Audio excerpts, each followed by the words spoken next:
Hey, want to hear a story?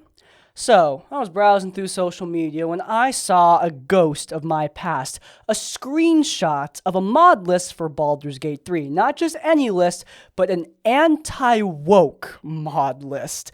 And the mod that was spotlighted here was a particularly strange one. Apparently, someone's masculinity was so fragile that in order to fix Baldur's Gate 3, they needed to remove Astarion's rounded cheeks and make him flat, which, that is very comical and rather depressing. However, it did get me reminiscing a little bit. Video games often do not conform to the incredibly fragile worldview of some racists out there, and so mods to remove, like, Lenny from Red Dead Redemption 2 have always existed on fringe sites, often because they get nuked from any sort of main website. But beyond the larger gaming space, I've also specifically covered Baldur's Gate 3 anti-woke mods in the past. I did a brief skit in RPG Horror Stories where I made fun of them, and then I just moved on with my life. Haven't had my yucks. But we've got this brand new series, and we're no longer just doing skits here. We're going a little bit more in depth with the reporting. So, with critical failure in full swing, I figured let's revisit the topic because, it's gone viral once more. And also, on top of that, I wanted to just interrogate the kind of person who would mod a video game in order to adjust it to their fragile worldview. I think it says a lot about the current state of mind of some people, and I think that's important to talk about. So, without further ado, guys, what the hell happened? Okay, so Baldur's Gate 3. It's kind of funny looking back on the development of this game. It was a very, very, very long process. Lots of test builds, lots of alphas, betas, trailers, release date reveals. It was a timeline. And throughout that entire process, there were a lot of people cheering for this game to fail. People claiming that the Baldur's Gate 3 devs hated white people. YouTubers saying that the game was doomed to fail. That it proved that Dungeons & Dragons would be forever dead. And, well, we'll see on that last one. But for the most part, those people did not get their wish. Baldur's Gate 3 did not fail.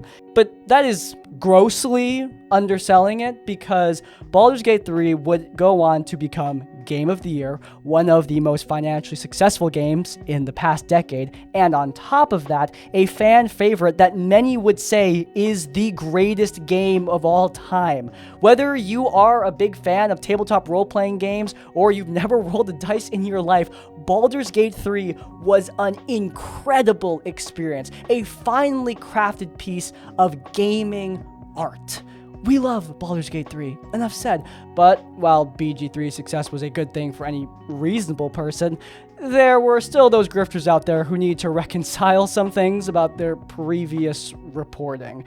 And, well, this isn't the first time it's happened. It's happened plenty of times before Baldur's Gate 3, and it's happened plenty of times after Baldur's Gate 3. Lots of pieces of woke media with women and black people and the gays succeeding. Oh, God. When they fail, it's really, really profitable for these creators. They get to make 1,000 videos covering the downfall of some big piece of media. And Jesus, my God, some of these channels upload 5 times a day. I didn't realize. Is viewership really that slow? They need to supplement it with this many uploads? Good God. But look, the point is that, it's not good for these channels if something like Baldur's Gate 3 succeeds. And there's a couple ways they can go about the response. You could stick to your guns and say that despite the overwhelming love for this game or this television show or this movie, it actually sucks. And, well, look at grifters like that Star Wars girl who's covering Andor right now to see where that goes. It goes really badly. Okay, see, clearly that doesn't work, and probably why no one tried it with Baldur's Gate 3. Now, the other option, this might be something, it's to pretend like Baldur's Gate 3 was actually anti-woke the entire time. I mean, woke and anti-woke are such stupid terms at this point, seemingly meaningless to everybody, including the people who spout about them nonstop, that adjusting the definition is not really that difficult. So all you gotta say is that it's actually anti-woke because Shadowheart has boobs, and attractive women are now an anti-woke symbol. Attractive women are now a paragon of our virtues, and prove this game was on our side all along. Just ignore all of our previous reporting about the exact same game that we're talking about right now, and focus on Shadowheart's boobs, and we've gotten the bag, folks. The good news for these grifters is that for most of their audience, focusing on women's boobs is just about the only thing they're good at. So, you know, that is an option. But despite that, there's a lot of people who are sticking to their guns, because Baldur's Gate 3, with its extremely pansexual cast, all the women running around and black people running around, I mean, it's their definition of woke. So, I mean, what do we do? I mean, obviously, the answer is to protest the game. I mean, for these people, this is the antithesis of everything they want. They don't want this game to succeed. Of course, at the same time, Baldur's Gate 3 is really fucking good. So, I mean, they gotta play it somehow, and that is where we finally enter the mod list. But before I show you the cringe of these mods, you might want to break with today's sponsor! This video is sponsored by Magic Spoon, who create delicious cereal that has both that childlike nostalgia and actual health benefits. Look, I have a lot of fond memories of eating cereal as a kid, but I haven't done it in years until Magic Spoon started sponsoring me. They are so confident that you're gonna love this cereal that they have a money-back guarantee. If you don't like it, you can refund it. But you won't, because trust me, you're gonna love it. Look, if you don't trust my opinion on Magic Spoon, trust my mother's, because I send all my sponsorship packages to my parents for safekeeping. But you know what she did the moment she received the Magic Spoon box? She ate it! This was all that was left for me to film the ad! Yeah, that's right. Magic Spoon is mom approved. Whether you're getting the cereal or the protein bars, I'm confident that you will find them absolutely delicious.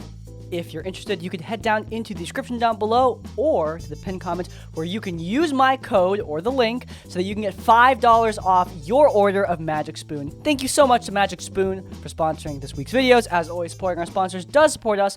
And without further ado, back to class.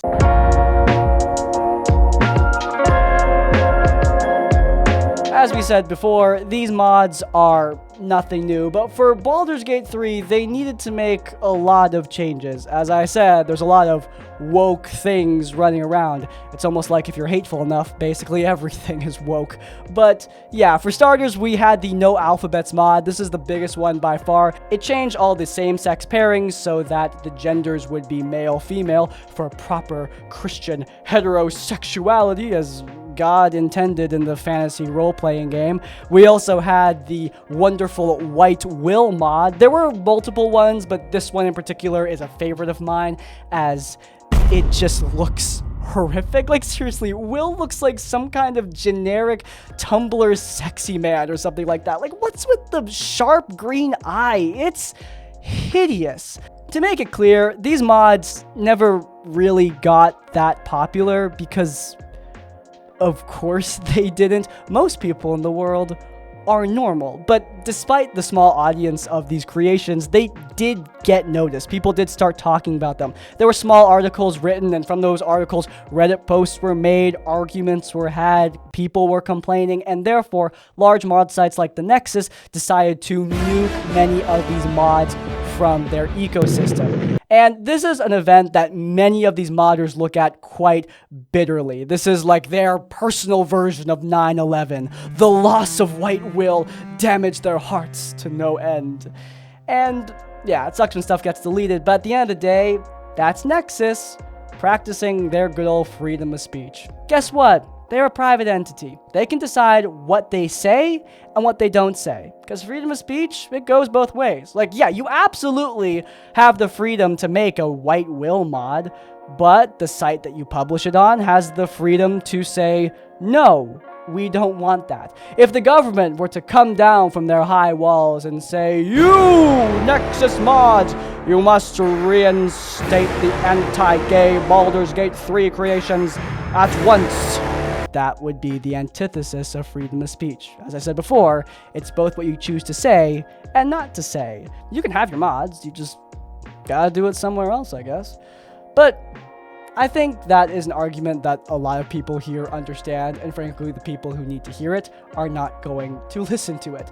These mods were relegated to a dark corner of the internet somewhere out there, and occasionally they pop up in people's feeds simply to go viral and get made fun of. It's a sad state of existence for a fringe community. But before we conclude this little segment, let's go over some of my favorites. We have a mod that makes Dame Aelin look like the gayest man of all time. We of course have White Will with his incredibly off-putting eyes. We have the obsession with AI voice actors because these people are both morally bankrupt and often financially bankrupt, and they're not hiring the $30 voice actors they'd find on Fiverr in order to do any of these characters. We also have a mod that removes all of vitiligo options from the game, which...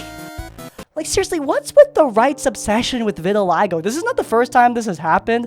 It also had a whole freak out over vitiligo in Hades 2, and like, I don't get that one. Like, all of these are stupid, but that one in particular, that one to me, for some reason, is just like, so stupid. I mean, I've met 2 people in my entire life who have had vitiligo. One of them even works for my father. And do you know what happened to my father after he hired that woman? Nothing. She's a wonderful employee, a nice person. As far as I know, she's good at her job.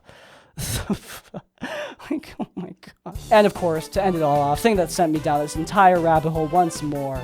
Flat Astarion. Rest in peace, those round ass cheeks. Forever lost to the right wing. Obviously, all of this is pretty stupid. Like, it doesn't really matter. This is a dumb game, and if these people want to download these dumb mods, who cares? I'll make fun of them and move on with my day. But I do think there's something important to interrogate here, because like, why do people do this? I mean, I download mods like Sodium or Fossils and Archaeology for Minecraft. Sodium increases my FPS, Fossils and Archaeology adds friggin' dinosaurs, you know, cool stuff. Stuff that makes the game more fun and enjoyable to play, because that's what games are for? So what kind of mentality you have to be in that one of your mandatory mods isn't something to improve performance or to add new features, it's something to make a black dude a white dude.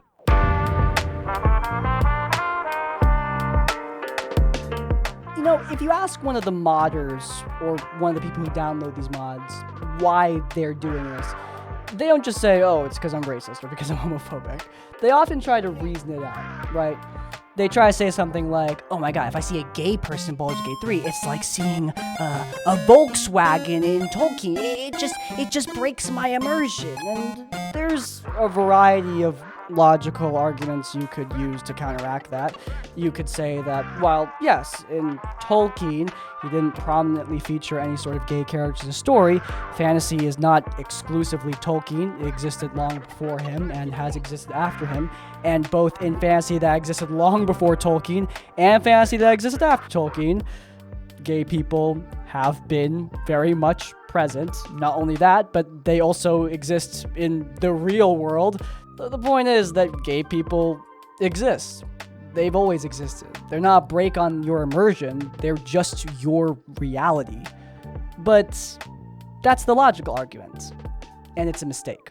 You see, that's the problem that I often see. People look at these arguments made by racists or homophobes or whatever. They're trying to logic things out, and you respond with logic in turn. But that is in itself a problem, because you're not really engaging in a good faith discussion, are you? I mean, that's not what these people are doing. To these people, facts are like tools. The moment they're not useful, they are discarded. They'll put forward a statistic, but the moment that statistic is given context or doesn't completely totally serve their argument, it was invented by the deep state or something. It was actually misleading. It didn't actually matter. The argument is bigger than one number. Blah, blah, blah, blah, blah, blah, blah. You can't logically reason with people who are not logical. Racism, homophobia, these things, they are not natural. They are fundamentally illogical beliefs that these people hold. They are not based in any sort of fact. They're based entirely on their emotion, the way they were raised, their own misery projected onto the world. They're never going to admit that, but that is the truth. These are not logical beliefs, so logic cannot fight them. You know, it's funny because earlier I mentioned that this community, this fringe group of people, they exist on the dark corner of the internet. Occasionally they go viral, they get made fun of, and then they are quickly forgotten about. It's familiar, right? A group that are ostracized, mocked, fundamentally opposed to facts. Doesn't that kind of sound like Flat Earth?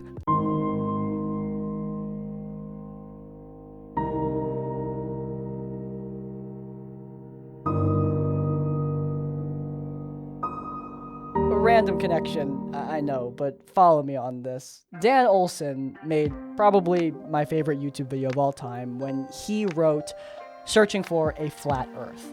This video essay posits that Flat Earth and many alt-right movements, his specific example being QAnon, have a lot of similarities in their methodology and in their reasoning. Most notably, the hostility to factual information, to the realities of the world that you are living in. Obviously, QAnon and Flat Earth, they are far more relevant and important than this mod list, right? I mean, these people are a fringe group of gamers who are doing stupid things on the internet. Who really cares? But I do think looking at these bigger versions of this same mentality, it explains a lot. I mean, everybody remembers how fragile flat earthers seemingly were, how hard they had to fight in order to keep their grasp on this very stupid belief. And the same thing goes for these modders and the mentality that they represent, the mentalities of racism and homophobia, mentalities that are so severe in their lives that they can't even enjoy one of the greatest video games of all time without removing every single black person from the universe of the game. I mean, isn't that sad? Like, these people can't just sit back and enjoy shit. And it goes beyond Baldur's Gate 3. I mean, there are huge anti-woke lists of games that include so many of the greatest games released today. I mean, you got people complaining about Expedition 33 because a woman tells a man what to do this one time. You got people complaining about Cyberpunk because there's a transgender bartender in the game. I mean, the reality for these gamers is so fragile that anything that pushes against their beliefs, even a little bit, will break them entirely. And so they need to bend the world to fit into their worldview. They can't do it in the real world. No matter how hard they try, transgender people will always exist. There will always be black people around in your neighborhoods, in your cities. Whether you like it or not, there are gay couples happily married and living good lives. That's the truth. That's the truth that people just can't accept. And so in their games, they need to shift everything to ignore those fundamentals of reality. It's sad. Started this video having a lot of fun making fun of these people, and now I almost feel bad for them. Almost.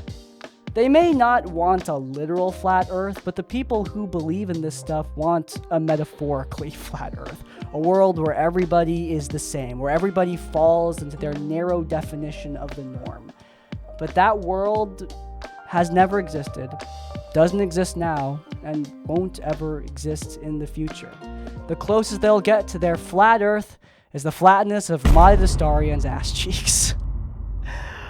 But yeah, there's your video. We got a little deeper on this episode of Critical Failure, and I hope you guys enjoyed it. If you made it all the way to the end, leave the comment flat bum to let me know you watched the entire video. If you guys enjoyed this particular episode, you might enjoy this other episode of Critical Failure, where we covered another grifter who had a real hard time accepting the realities of his non-Japanese situation. It's interesting. It's linked in the cards, but before you go, please do leave a like and subscribe to Crispy's Tavern so so you don't miss any of our videos right as it comes out. And hey, if you want to support this channel, then please do subscribe on Patreon for exclusive vlogs, Discord server, and exclusive homebrew content. In essence, like, comment, subscribe, support. We will see you all next time. Farewell.